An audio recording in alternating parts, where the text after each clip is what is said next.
Welcome to Real Life in Archetypes. My name is Marina. So today I want to talk about the concept of wounds and how that's related to power, because I wanted to mention something from a movie. I'm going to age myself here. A movie that was from the 90s, I think, Legends of the Fall.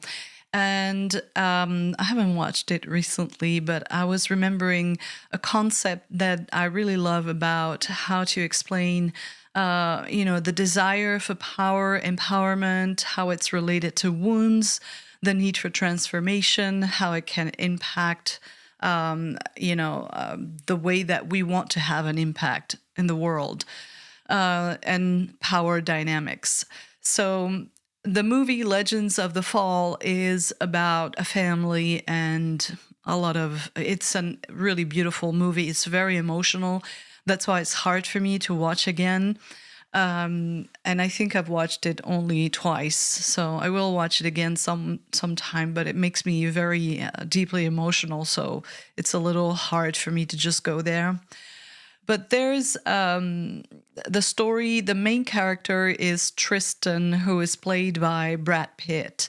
That movie makes you feel a lot, the concept of nature and primal forces and the being. The character of Tristan is really kind of this loner. It's it's a subject that was very common in the past. In my generation, that character, the man character, very much a lone wolf, and emotional unavailability, that's quite an issue. But in this movie, it's all about how this guy with these primal forces has an impact because of what he does, his own nature, on others. That's a really a central theme in the movie, that he is more impressive and loved than others just because of that primal force that we can see also in the way that he relates to nature and animals. So when Tristan was young, there's a scene where he goes towards a grizzly bear, which is, I think, asleep. And Tristan gets close, very close, and touches the bear. And he's poking the bear, literally. And the bear wakes up. And so now the bear is going after him. But Tristan, you can see that his behavior is that he's very fascinated. It's a very intense experience, very archetypal here. And this is where I'm going. The bear really represents something that generates an emotional intensity and a desire for closeness towards something that is very attractive to us. This is something that we replicate with attraction to other human beings. The point here is that the bear finally ends up touching and wounding Tristan in the arm. And I think that the bear even, I think Tristan sort of fights a little bit the bear and manages to wound the bear as well, and breaking or cutting one of his, the bear's claws. Is that the word in English? I think so. The narration that pops up every once in a while during the movie is that of a Native American who is living with that family, and they live in the middle, of nature. It's a beautiful place.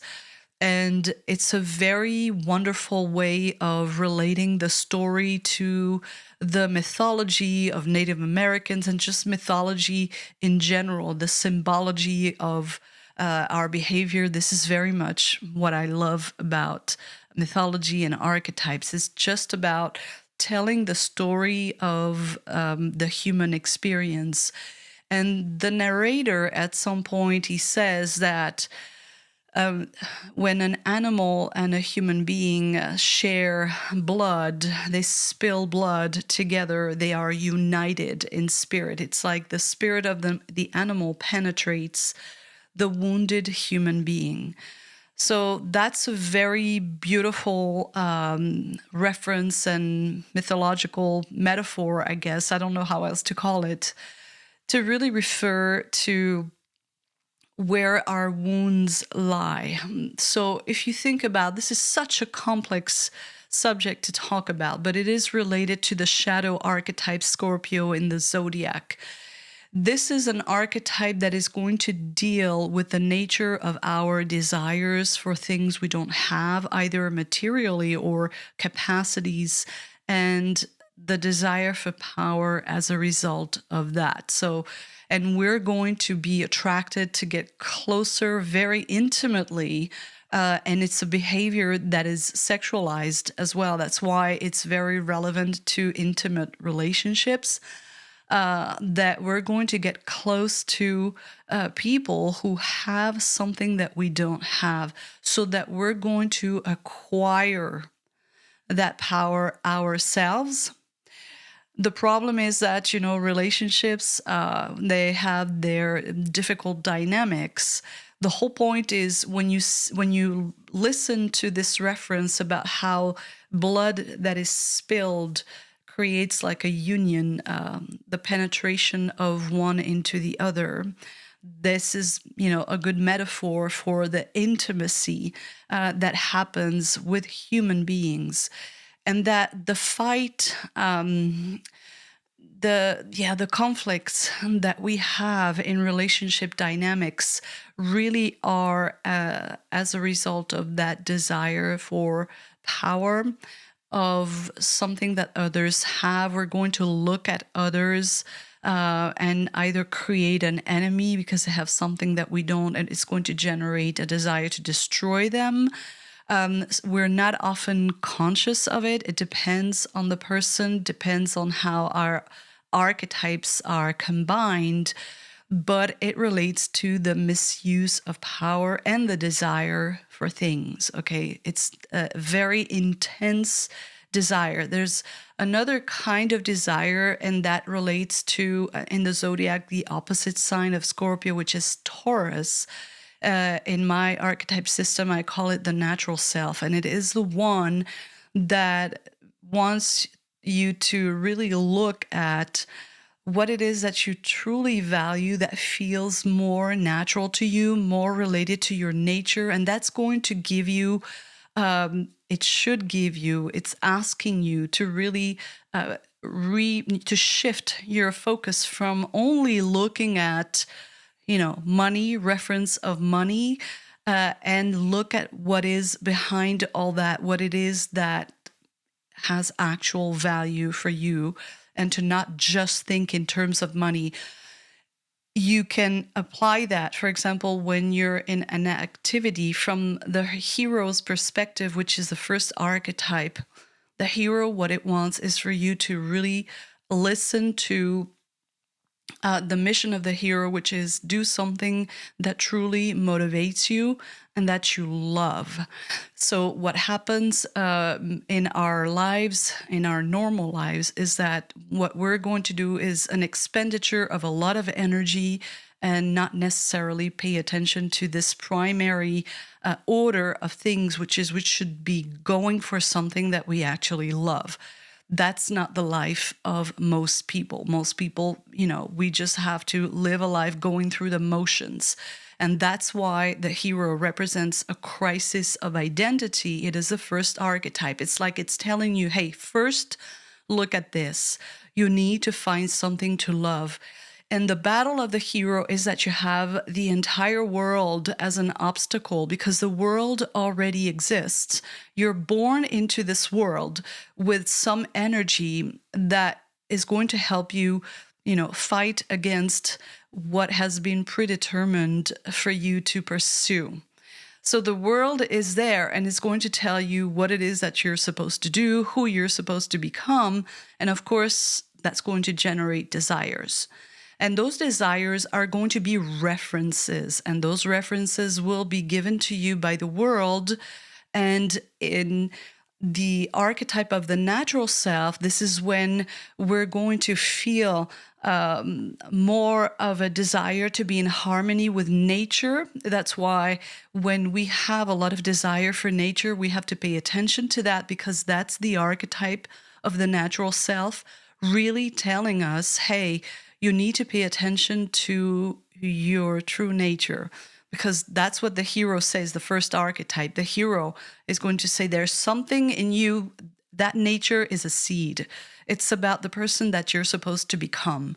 Okay, so you have to respond to that urge to really be the person that you want to be. If you don't respond to that, the older you get, the more you advance into life without really advancing in the direction of something that actually motivates you, that is going to drain your life inside of you and your energies.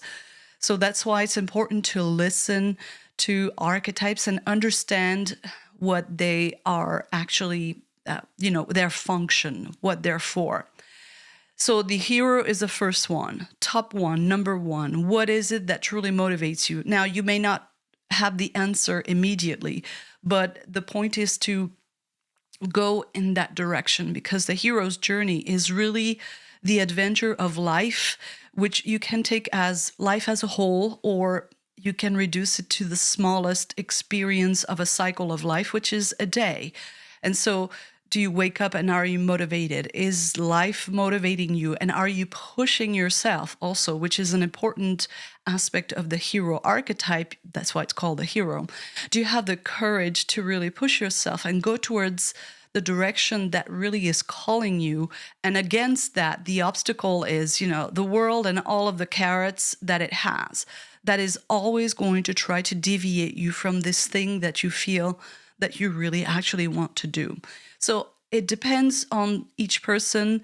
The crisis of identity of the hero is going to manifest in very different ways and at different times. And also, we have crisis of identity anyway during life at different times that correspond. Obviously, they're related to the hero because the hero is always there in terms of energy. That's the primary energy that we have.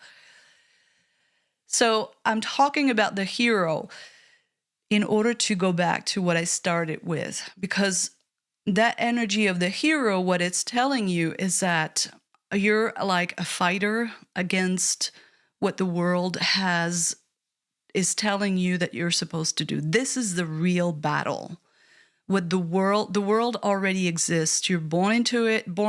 The world is telling you this is what you should do. This is who you're supposed to become. This is what you're supposed to pursue. And therefore, these are the desires that you're supposed to have and the aspirations and all of that stuff. The reason why, once we have that hero archetype, which is going to develop this hyper individuality, which is about respecting really the seed that we have. Who am I supposed to be? It's hyper individual. The first archetype. After that, we need to deal with the world that exists. And of course, you have to understand that it's not just about you. It's going to be about a lot more than you. But this hyper individuality, the seed that you have, you still need to respect it and to put it at the top of things. And this concept of having this individuality is also going to evolve. It needs to evolve. At first, it's going to be all about me, what I want. And you'll see that at different stages of life, the toddler, the teenager, you want to do what you want. And you want the world to respond to the things that you want. But of course, this is supposed to evolve because life is not just about you. But you do have to respond to that. So if you don't respond to that purity of intention, which actually comes from the soul, and it's then linked to another archetype when we go through the full circle in all of the archetypes and the Zodiac. But if you don't respond to that, then the nature of your desires is going to be wrong more and more. One of the ways that we're going to have a lot of conflict in terms of our desires, because desires is usually related to material wealth. This is the way that most of us, also because we have to respond to a reality that we have to sustain ourselves, we have to pay the bills and things like that. But archetypes are telling us that instead of just thinking in those terms, we need to really look at what our true references are. But when we deal with the archetype of the shadow, that's the archetype where we're going to have to look at everything that is false about the choices that we make, the things that we're attracted to. And the primary way that we're going to see that is in relationships, because relationships are the encounter of two sides, which are supposed to be two hyper individualities. So if we're not developed in terms of respecting our individuality, this is where we're going to find imbalance. The imbalance is about, one of them does not have really a sense of purpose and direction in life. And then so another one is going to take over in terms of the force. The result of relationships, especially when, we're not fully aware of what is going on, is that the union is supposed to generate something. It's going to generate fruits. That is actually the reason why we are attracted, especially, for those of us who have to have a few attempts until we get it. But you can think in terms of, it's a way of looking at it, okay? This is the way that I look at it. Just think in terms that there's something that attracts you about others. And it's something that you don't have, but they have developed more than you. And that's the reason why you're going to be very attracted to people with certain traits. Maybe they have more, they're more independent. Maybe you will also feel that in yourself, because archetypes are always there. So you will always feel that. That's the difficult thing to understand, because you're always sort of going to find yourself again. It's like, yes, I know that I have that, but I didn't fully know how to use that trait in me, or something of the sort. It feels, the energies will always feel familiar, but you will fully discover them and understand them when you look at archetypes. So attraction to others, think about how we're attracted to power. Well, power has many forms. It depends on what we're attracted to. Maybe we're going to be attracted to people who have, a powerful family, or somebody in a position of power that is, public and respected, so a VIP kind of stuff, or somebody who has a lot of power of communication, very competent, or who is, very good at creating relationships and things like that. It can manifest in many ways. But this is what closeness with others and relationships are going to be a battleground that are going to test the nature of our desires and actually our values. That's why most relationships, they fail on the basis that the references, the value system does not match. Because our values are going to determine the way that we're going to want to use money and how to invest and what is our priority. So when you bring two people together and they have to match, it's easy to understand how that is so very difficult. So the thing about power is that they are present in relationship dynamics, okay? That's where power dynamics are. It's about relating to others, and it's about relating either from a position of power yourself, or the other person has that power, and you want to get close together because there needs to be this merger of relationships. And you're supposed to, in relationships, you're supposed to participate equally or in a way that is compatible for things to work. But life is what it is. And, relationships are difficult because we're not aware of what is going on. We're not fully formed as individuals many times when we engage in relationships, when we begin to engage in relationships or get married and things like that. And we have no idea about the importance of our values. And then, you see that in the charts. It depends on the person. For some people, that's going to have much more of a space in their life and importance than others. When you see the story about Tristan and the bear, so they have united their spirit. So the narration in the movie, what is trying to explain is that everything that happens and what Tristan does, and he has this wild spirit, and everything that happens to him ends up by making him alone and wild so that he can remain wild. He's a wild bear. And it's like, explaining why. It's because he has that very free spirit and it's very much connected to nature. It's always with the primal force. That's the hero archetype. The problem is that when we only respond to, one major archetype, we're going to have difficulty dealing with the real world, obviously. So we need to have a sense that there are many things that we need to be dancing with. But to be wounded is what actually is going to create that intense need for empowerment.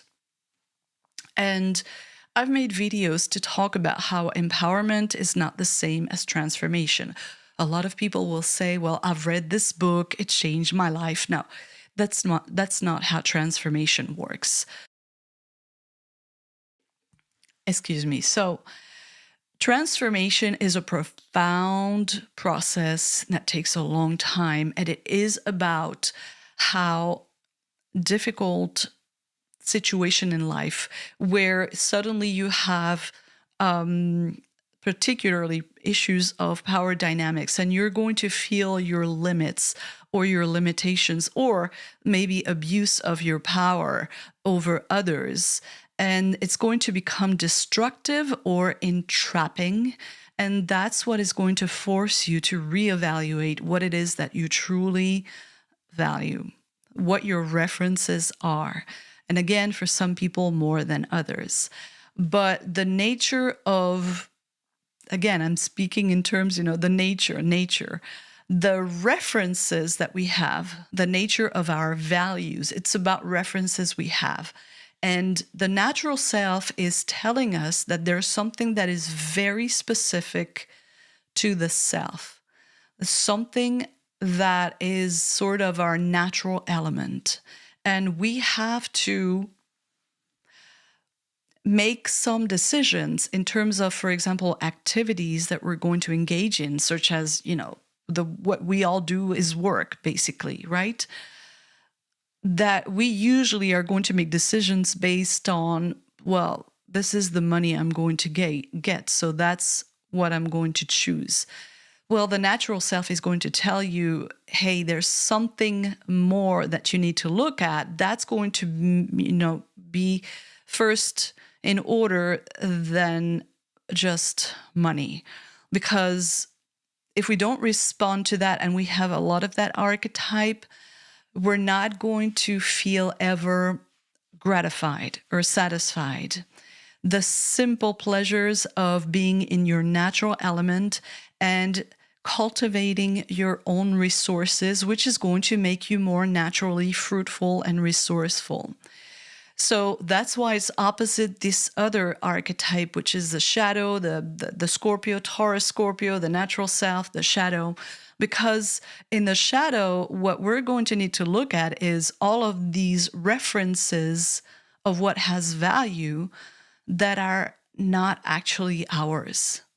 It's like the carrots that have been dangled in front of us. And we're going to be very wounded because of that, because we're going to have to deal with power dynamics and feel the frustration or the power that we have, or the frustration of not having the will and the power that others have to because of some traits that they have, some status they have, or something like that, whatever it is. It can be in many ways, the mind, the power, the status, the competence, whatever.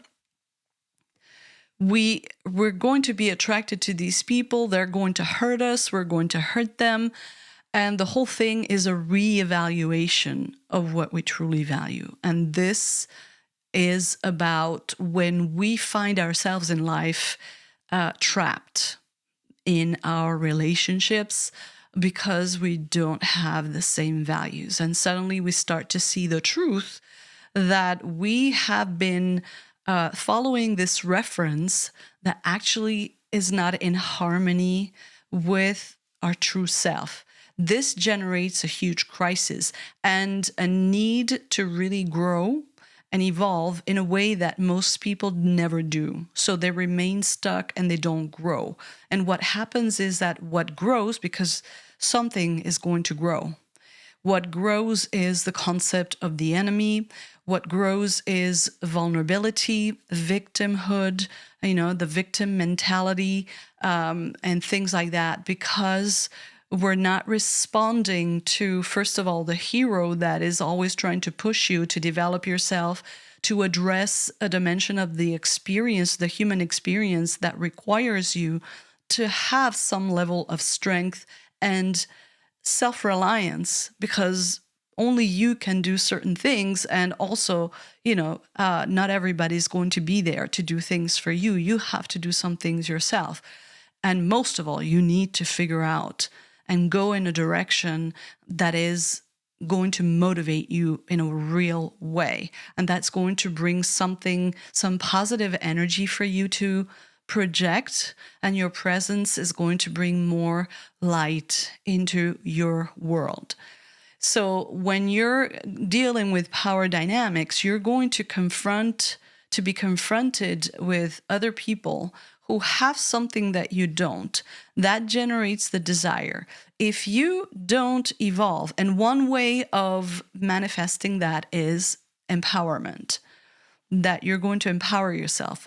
But the archetype says that we're going to empower ourselves based on wrong references, because that's just the nature of the human experience. And we're not going to know until we actually confront the world of others, especially the intimacy of relationships, and to look at, this is actually not something that has that much value to me, but this is what society has told me that I should pursue, but it doesn't fulfill me. There's something, I have a sense of lack. This is why people who even have a lot of money still feel a sense of lack, because their primary reference system is the money itself, okay? But what you need to pay attention to is nature. It's, for example, let's say that your natural element is about communicating and connecting with people.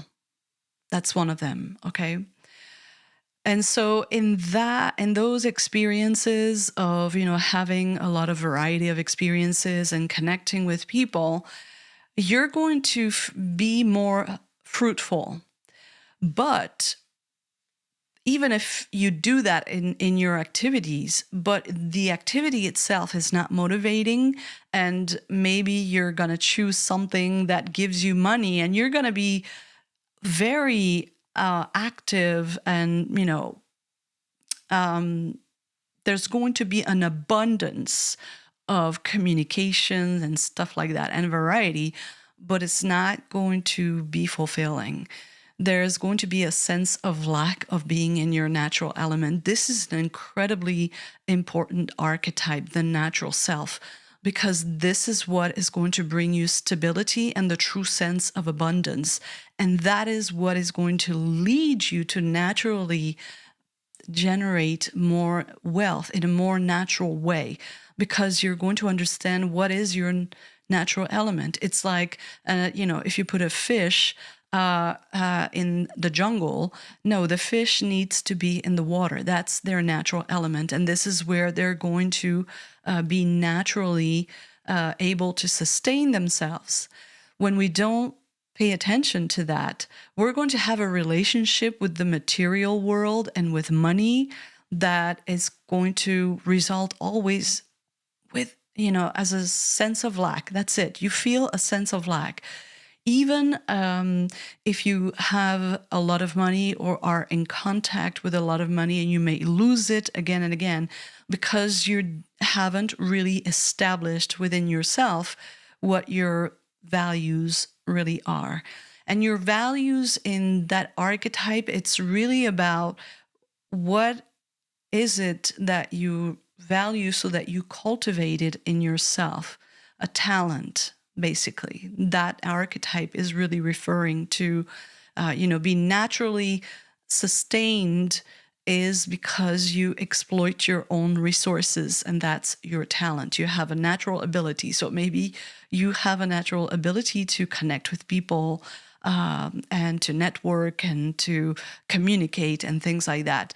So you're going to see that it's already in your life. That's why I say all of your energies are there. You're going to see that they exist, they're there. But maybe you're in an activity that actually doesn't motivate you, and you are involved in a lot of stuff that has to do with communication. Somehow you're always the one that has to connect and communicate with people because they're going to tell you you're actually a natural, you're good at it, but you're not going to feel a sense of gratification because possibly you haven't responded to the first thing, which is the hero, which is you need to do something that motivates you highly. What is that motivation? Maybe that motivation is that you need to be in an environment that feels very comfortable and nurturing, and that the people on a human level, you feel really good about it. Maybe that's what you need. Okay. So it can take many forms, but each archetype, it's going to give you in the right order, how you need to think about things. And then you're going to deal with all of the stuff in the world. Of course, you're going to have to deal with paying the bills and going up the ladder or things like that. But archetypes are going to tell you first to pay attention to this. Once you have this, then the next step, and then this, and then that. And that's how it's going to work. But in real life, they're all sort of, hating one another. So going back to power and the wounds, the desire for empowerment comes from that concept of wounds. And in the birth chart, there are, specifically areas where we can see where those wounds are really located, where they come from. And you're going to see how you're going to have, the concept of the enemy is the best thing to really think about in terms of what are the issues related to power dynamics, desires, the need for empowerment, because there's such a sense of lack in yourself that you want to empower yourself. So, like I said before, so a lot of people will say, well, you read a book and it changed my life. No, that's empowerment. That's not actually, maybe it's change, maybe it's an improvement, but it's not transformation. The transformation is actually, you empower yourself a lot, and you think that because you're increasing your sense of power, it gives you a sense of control.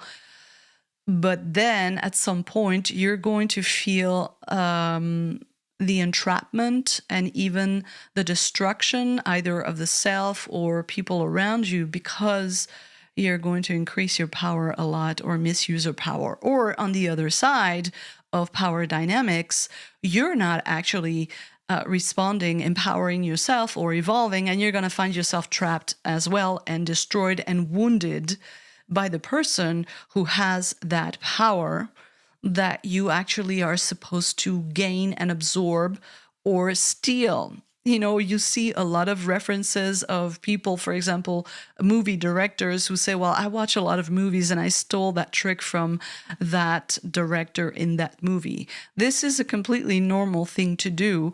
That's empowerment. That's, gaining something that you take from another. But it can be in its darkest form. This is where we're going to hit the darkness of the human experience, because we're going to do things unconsciously and we're going to become trapped at some point in life because of those false desires that have told us, oh, you need to pursue this. Maybe you need to pursue independence, or you need to pursue status. And then you find yourself trapped in a situation where it doesn't reflect who you really want to be, or you've hurt a lot of people, or they have hurt you. So again, the bear and these two who have joined this spirit, one of the concepts that I wanted to mention, which is a little shocking, so I'm leaving that for the end. As victims, when we are victimized, in criminology, and I watch a lot of true crimes and specifically trials, that's what I'm most interested in. In criminology, they will always tell you about the perpetrator as being, many, many times a former victim. So think about that for a moment. A former victim, that because they have been victimized, they're going to try to exercise a form of power and control over their victims. And they have perpetuated, they have replicated what was done to them. One of the concepts that I have asked several times, and when I ask that question, even with people with whom I have conversations, nobody wants to reply to that. But this is a question that I have asked myself as a victim many times, because it relates to everything that I have talked about just before this. As a victim, of course, first, you need to be taken care of. You need to deal with the pain of what you've been through. But at some point, there is a process that is very important, and it's also a process of transformation, to transform the dark into light, to transform your wounds, because they're going to generate a need to gain control and empower yourself when power has been taken from you. And at that stage where you're still considered a victim, I don't see anybody talking about the concept of, are you looking at how you can be a potential perpetrator? Because the truth, and this is what this archetype of the shadow really is about, it's about looking at the truth and the darkness of that kind of truth. That being a victim is going to generate a wound and a need to exercise power exactly where you've been wounded. This is why there's a risk to become that perpetrator. And I can tell you from personal experience, this one here, and a lot of people that I observe who will admit it, but sort of not want to really do anything about it, you're going to misuse your power as a victim. And it's not going to be most of the time, because that's a very small percentage of population who become really, horrible monsters. But you're going to misuse it in other ways, because to have been wounded is that the spirit of the perpetrator, just like the bear that, spilled the blood with Tristan in Legends of the Fall, the person who hurts you will have left something inside of you, something that can become very toxic, which is, and particularly in situations of relationships with someone where you've spent a long time and you've absorbed their traits, and then it's a bad relationship. There's something dark about the relationship, and then maybe you get out, but there's something dark that has penetrated you because you have acquired those traits of that person. If you don't become conscious of that, it's going to operate from the shadows. And this is why it's the archetype of the shadows. And it's such a complex concept, but the idea of thinking about as a victim, because to me, when you're victimized and you have to deal with the dark side of the human experience, not everybody has to deal with that in the same way. We all, are going to have to acknowledge that this is something that exists in the world. But for some of us, it's firsthand experience with that. And we need to deal with the truth that we are going to misuse our power. Everybody does that, by the way. But one way of looking at our experiences, and this is why I like to talk about archetypes and how they give us a universal perspective on things, is that we can allow ourselves to take some distance from the personal to make it more universal and to say, listen, this is completely natural. It happens to everyone. It's just that for those of us who have been victimized, we're going to be way more forced to go into that process of transformation and to look deep into our wounds, because those wounds are going to create a frustration inside of us, a rage, a need to compensate for the power that was stolen from us. And we're going to use it and lash out on other people. And sometimes, we think it's in small ways, but we all do that every day. We hurt others in small ways. It doesn't have to be in a criminal way, okay? And this is why it's important to look at the archetype of the shadow and to look at it directly. Going back to Tristan and the bear. The bear represents, the wildness. It's an animal with primal instinct. And of course, it's a movie, it's a fake story, but the mythology is there. Tristan acquired or has those traits. The bear, when we see the bear, it's really to understand the spirit of Tristan. And because he was hit by the bear, he had to live that kind of life of being somebody with that primal force. But that's actually a wound. And you see in the movie, it's a destructive energy because, he's like a super strong person and very brave and all that stuff and very animalistic and, very raw. But that has consequences, that has collateral damage. That's the whole point of understanding archetypes. Any excess of an archetype is always going to have some negative manifestation and results and consequences. But in this case, look at how the wounds, of an independent primal spirit, raw spirit, like an animal, I do what I want. I'm a complete animal.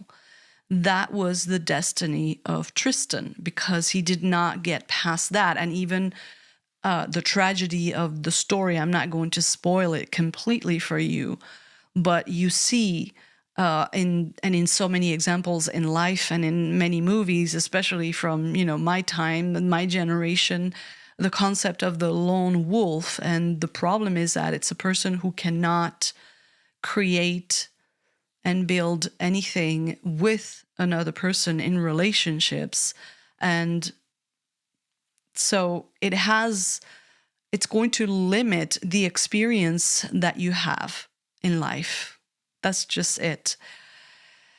So our wounds are actually what make us want to gain power, and that can be misused. All power is, what was it, Lincoln, who said any person, any man can overcome adversity, but give him power, and that's how you're going to really test a man's character, because we all misuse power all the time. So to have an understanding of that and to really go deep into that is important. But I think that primarily victims are forced to really deal with that concept even more. And you're going to see a lot of victims, by the way, who, as an attempt to take back their power, and because this is all related to, intimacy, I'm just going to be careful with the language, they're going to go overboard, for example, in, having intimacy with lots of people just to try to regain control of that experience, so that this time they were not, they're not in a power dynamic where they lose and they might go overboard. It happens to a lot of victims at some point after, particularly some with some very strong nature, they're going to do that, or they're going to feel compelled to sort of breaking the chains of having lost that power. And you're going to see them, for example, you see a lot of famous people who were victims and they're going to go all naked in a magazine. It's a behavior of trying to regain a power that was taken from you in an intimate situation. Just think about it. So the problem is that until you actually gain control and have a look at, what references you're actually following and are they really responding to your true value, that's a huge process. And a lot of people, they will regret doing things like that because it's a natural response sometimes to say, well, I was victimized.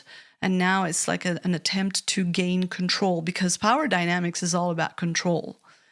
And actually, empowerment, the real way of using power is to empower others, to do something that is mutually beneficial. This is why relationships are the basic form of having those experiences, because you have to have equal participation, and equal means whatever that means to, it depends on who you are, what you want to do. This is something that everybody needs to decide. What is the nature of your relationships that is significant to you? What needs to happen there? But this is about two sides, two people who are going to meet. And how are you developed as individuals? What kind of clarity do you have about what it is that you want to attain? And therefore, what is it that you're looking for from that relationship? What is the result? What is it that you want to gain? And when we get into relationships without that awareness, that's where issues arise. And we all do that because we just don't have it at first. We're new beings and we learn as we go. But this is the issue about what are your references? What are my references? And so my references need to be, first of all, to respect what is in harmony with myself. But that's not what happens to most people. Most people are going to think in terms of, you're supposed to be a doctor, you're supposed to make money, you're supposed to be important, you're supposed to be respected, you're supposed to have status, you're supposed to do this and do that. And we don't actually think in terms of, well, actually, I want to do what I love because this is like a luxury, right? But it's actually very important. It's number one archetype, the hero. From that, everything else derives. And when we meet the shadow, it's because we will have an attraction for many reasons. We need to evolve anyway because we exist in a world with others, and we're going to have to gain more traits. We're going to have to grow and refine ourselves. But power dynamics, misuse of power, being wounded and being poisoned by the traits of another, we need to turn that into the positive expression. So that's why when you're a victim, for example, you need to look at what are the traits of this person that you've been with. Because I can tell you, you will have absorbed a lot of those traits, and you will replicate that misuse of power, maybe not in the worst case, in the worst form of misuse of power and hurting others, but in many other ways you will. So as victims, because we have to do so much psychological work and think about things much more deeply, we need to look at this shadow archetype, and especially the concept of our enemies, because you don't have to just be, an actual victim of such behavior, monstrous behavior, or things like that. You're going to encounter power dynamics all the time in life, in many situations, and you're going to find yourself trapped because you're going to be attracted to power, to somebody who has more power than you, or to the need to express your power and have somebody, to have control over somebody so that you can express that power. And I'm telling you, you have to think in small ways. Because the problem is that this archetype, in order to distract you, it's going to create enemies so that you don't think about yourself as that dark person misusing their power, or not evolving and gaining power that is going to really change your life in a way that you're supposed to do naturally, which is evolving. That's another aspect of empowerment, that some people will remain stuck and just not really grow in a real way. And so the trap is still there, the concept of entrapment. And what's going to happen is, they want everybody else to remain stuck with them in that trap and in, negative thinking and enemies and things like that. So this is how the shadow works. And speaking of, the darkness of the human experience, and especially as victims or remaining stuck in some dark place in your life, whatever it is, I wanted to mention, just to end this, the dark night of the soul. So I've been through that. Dark night of the soul is not, being depressed and things like that. It's quite a deep spiritual process of spiritual madness, really. It's very, very intense. But I went to look for, whatever would help me at that time. And there's a book that was called, I think, The Dark Night of the Soul. It's by Thomas More. But he gave a little something there that is always on my mind. And that in the depth of darkness, he was referring to Jonah and the whale. That's Jonah, right? I think that's right. Jonah and the whale. In the Bible, there's this story. But that Jonah is swallowed by the whale. And so, but Jonah doesn't know what's happened and is in the dark. This is what happens, when we meet the shadow, we become trapped, or even as perpetrators, there's a lot of darkness. You're trapped in darkness. But inside that whale, what Thomas More said, I just love it, is that even though we don't know it, we don't see it because we're completely in the dark, we are always going somewhere. And so it's important to just, face the truth of all the experiences that we have in life, because the higher truth is that they have a function and we're always going somewhere. So I'm just going to leave you with that, and thank you for watching.